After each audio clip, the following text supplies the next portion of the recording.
মুখ্যমন্ত্রীর ডাবগ্রাম ফুলবাড়ি বিধানসভায় সভার আগে জাবরাভিটার দুটি মাঠ পরিদর্শনে শিলিগুড়ির মেয়র গৌতম দেব। লোকসভা নির্বাচনকে পাখির চোখ করে আগামী সপ্তাহে উত্তরবঙ্গ সফরে আসতে চলেছেন তৃণমূল সুপ্রিমো তথা রাজ্যের মুখ্যমন্ত্রী মমতা বন্দ্যোপাধ্যায়। গোটা দেশের পাশাপাশি রাজ্যেও 7 দফায় হতে চলেছে লোকসভা নির্বাচন। প্রথম দফায় ভোট রয়েছে উত্তরবঙ্গের 3 জেলায়। আগামী 19 এপ্রিল প্রথম দফায় জলপাইগুড়ি, আলিপুরদুয়ার এবং কোচবিহারে রয়েছে ভোট। আর এই নির্বাচনী প্রচারে আগামী সপ্তাহেই উত্তরবঙ্গ সফরে আসার সম্ভাবনা রয়েছে তৃণমূল সুপ্রিমোর।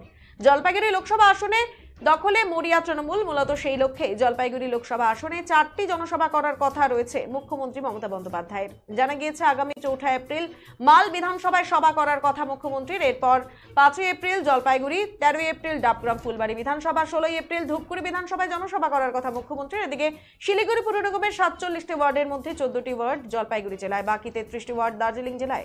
জলপাইগুড়ি জেলায় ভোট প্রথম দফায় অর্থাৎ 19 এপ্রিল। অন্যদিকে দার্জিলিং জেলায় ভোট রয়েছে দ্বিতীয় দফায় অর্থাৎ 26 এপ্রিল। আগামী 13 এপ্রিল ডাবগ্রাম ফুলবাড়ি বিধানসভায় মুখ্যমন্ত্রী সভা করার কথা। এই বিধানসভাতেই রয়েছে শিলিগুড়ি পুর নিগমের 14টি ওয়ার্ড। মুখ্যমন্ত্রীর সভাকে কেন্দ্র করে রবিবার জলপাইগুড়ি জেলার জাবরাভিটা এলাকায় দুটি মাঠ পরিদর্শন করলেন শিলিগুড়ি পুর নিগমের মেয়র গৌতম দেব। সঙ্গে উপস্থিত ছিলেন এই জেলার অন্যান্য তৃণমূল নেতা কর্মীরা। আর এদিন তারা প্রয়োজনীয় প্রস্তুতি খতিয়ে দেখেন।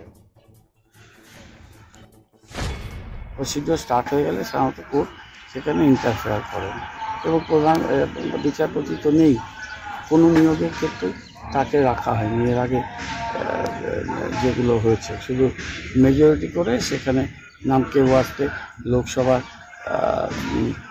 প্রিন্সিপাল অপোজিশনের নেতাকে রাখা হচ্ছে। কীভাবে এটা হয়েছে জানি। এবার ইলেকশন কমিশন, আমরা তো 1 দফায় ভোট চেয়েছিলাম, কিন্তু ভোটটা 7 দফায় হচ্ছে, ইউপি, বিহার এবং পশ্চিমবঙ্গ। এখন ইলেকশন কমিশনের ডাইরেক্টিভ মানতেই হবে।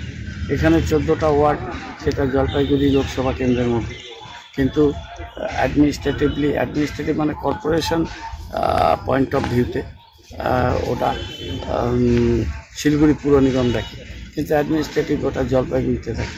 জলপাইগুড়ি লোকসভা, সেটা এই বাইফার্কেশন আছে। যদি ওরা প্রথম দফায় দার্জিলিংকে ইনক্লুড করতো তাহলে একবারেই হয়ে যেত।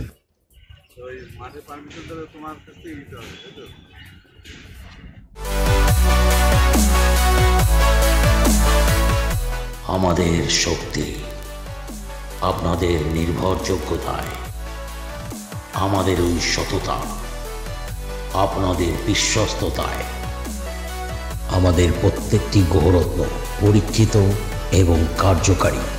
স্বর্ণ শিল্পের শিল্পী Dutta jewellers, PS road, hotel BD building, Cooch Behar.